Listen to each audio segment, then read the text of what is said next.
Video hari ni aku nak sembang punca kematian yang paling tragis, hitam di dalam WWE ini. Kita nak tribute untuk Owen Hart.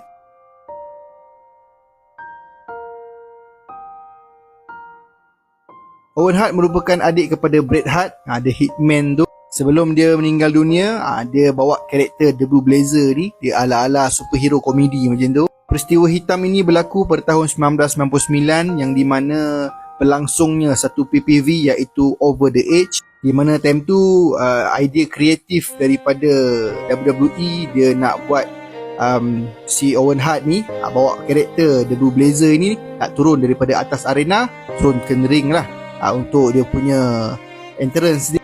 Tapi masa dia nak turun daripada atas arena tu, ada something yang berlaku dekat dia punya harness, ada problem sedikit lah. Dan disebabkan problem tu, si Owen Hart ni terjatuh daripada atas ke bawah, kira-kira dalam 24 meter, 78 kaki macam tu. Dan dia jatuh terhempas kena dekat tali, dan kemudiannya dia jatuh sembam dekat ring. Ribuan penonton menjadi saksi kejadian tersebut. Tentu pun tak silap aku baru opening punya match lah.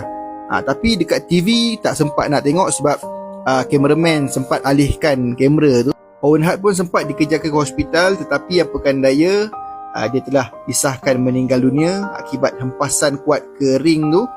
Dada dia efek lah. Dan kejadian tu dikecam orang disebabkan WWF teruskan juga orang kata PPV tersebut buat macam apa yang tak jadi.